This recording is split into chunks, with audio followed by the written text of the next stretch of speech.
Hey, look, if you're retired or planning to retire soon, there's a good chance, actually an 84% chance, that you're walking straight into a financial trap without even knowing it. And no, this isn't some, obscure loophole or rare exception. This is a mistake tied directly to how you're handling your retirement withdrawals, and it could end up costing you tens of thousands of dollars. Or worse, it could force you to pay more taxes than necessary, all while enjoying less of the retirement you've worked your whole life for. But here's the scariest part. Most people making this mistake think they're playing it safe. So in this video, I'm going to break down the most common missteps retirees make with their required minimum distributions. I'm also going to show you why it's more dangerous than it seems and how a simple mindset shift could change everything. Oh, and I'll also share a strategy that many retirees overlook, one that could help reduce your lifetime tax burden. So stick around because this might be the most important retirement advice you hear all year.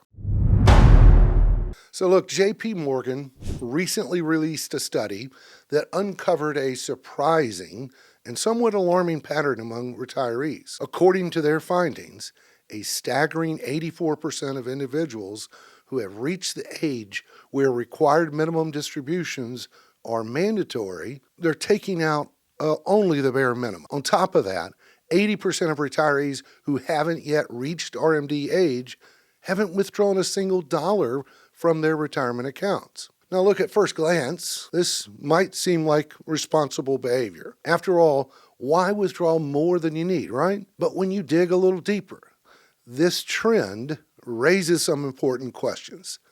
Is this truly smart financial planning?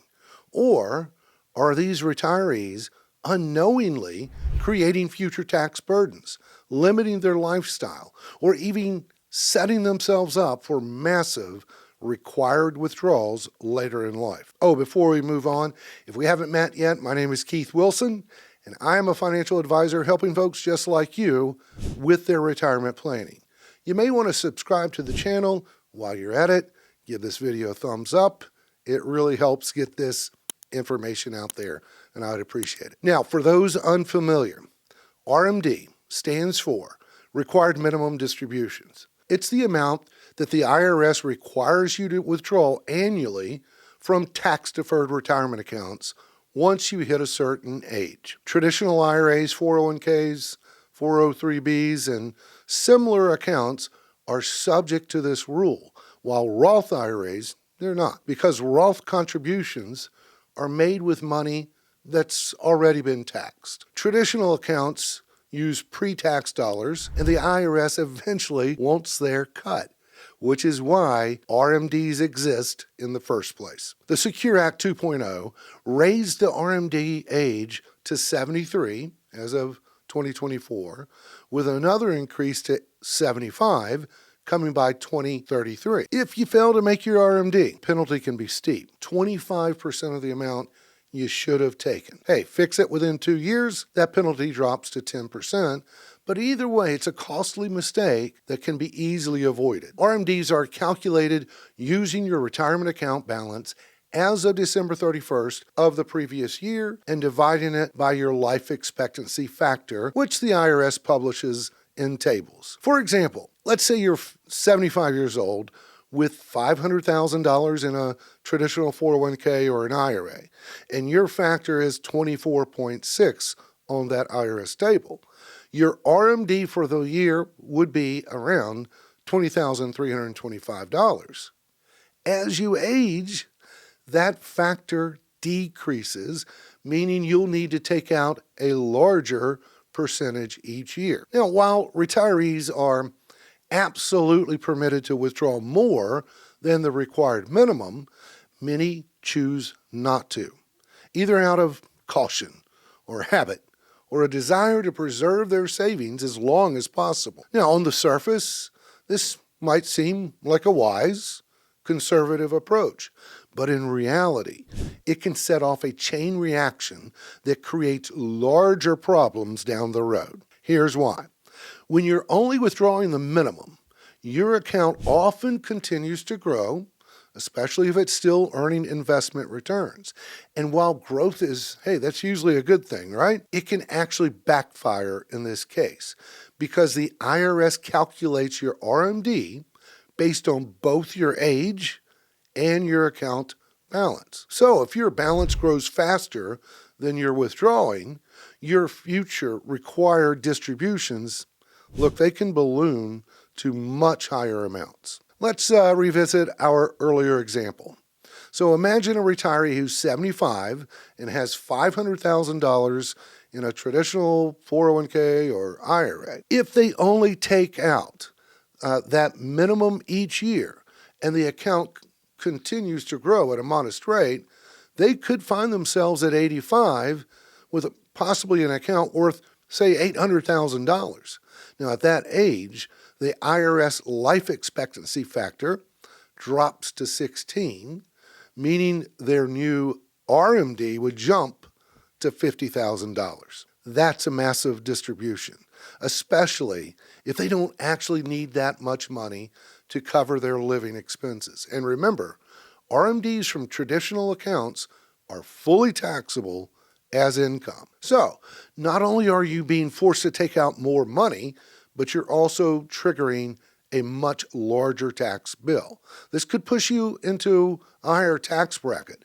It could increase your Medicare premiums or even cause some of your Social Security benefits to become taxable. And this is all things that retirees are usually trying to avoid. So while taking only the minimum might feel like the safe choice, it could actually result in less control, more taxes, and potentially a bigger financial burden in your later years. Now, it's important to note here that sticking to just the RMD, hey, that isn't always a financial misstep. In fact, for many retirees, it's a deliberate part of a broader tax strategy. By limiting withdrawals to only what's required, they're aiming to keep their taxable income lower and avoid getting bumped into a higher tax bracket. So this kind of intentional planning can be a very smart move, especially for those with multiple income sources in retirement. For example, a retiree might be receiving Social Security benefits, drawing tax-free income from a Roth IRA, or tapping into a taxable brokerage account where only capital gains are taxed. In those situations, taking out more than the required minimum from a traditional 401k or IRA account, that could trigger unnecessary taxes or even increase Medicare premiums. So by sticking to the minimum, they're not being passive, they're optimizing for tax efficiency. Now, when coordinated with other income sources and guided by a clear financial plan, this approach can help retirees preserve more of their wealth over time and reduce the chances of triggering costly tax consequences. The key is making that choice intentionally, not just by default. But here's the flip side. If you're only taking the minimum out of fear, hesitation, or habit, and not because it aligns with a thoughtful retirement plan, you could be unintentionally holding yourself back. After decades of diligently saving and living below your means, it could be surprisingly difficult, to flip the switch and feel comfortable spending that money, even when you've earned it. Now, this mindset is incredibly common among retirees. Many find it emotionally challenging to draw down their nest egg, worrying about, all these what-if scenarios, or simply feeling guilty for spending. But here's the thing. Retirement is exactly what you've been saving for.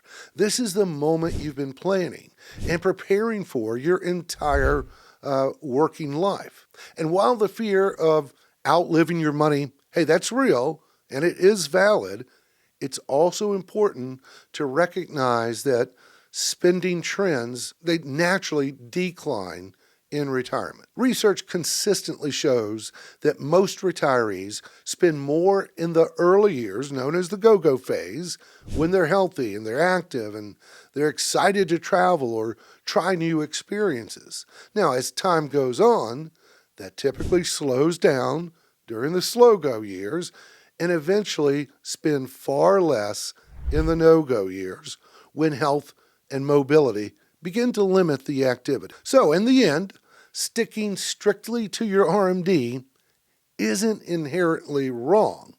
The key is understanding why you're doing it. So if it's a part of a tax strategy or a legacy plan, great.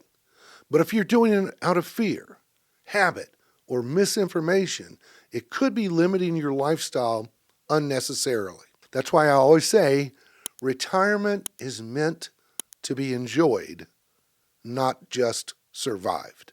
If you like what you're seeing so far, check out this next video. Subscribe to the channel. Lord willing, we'll see you next time.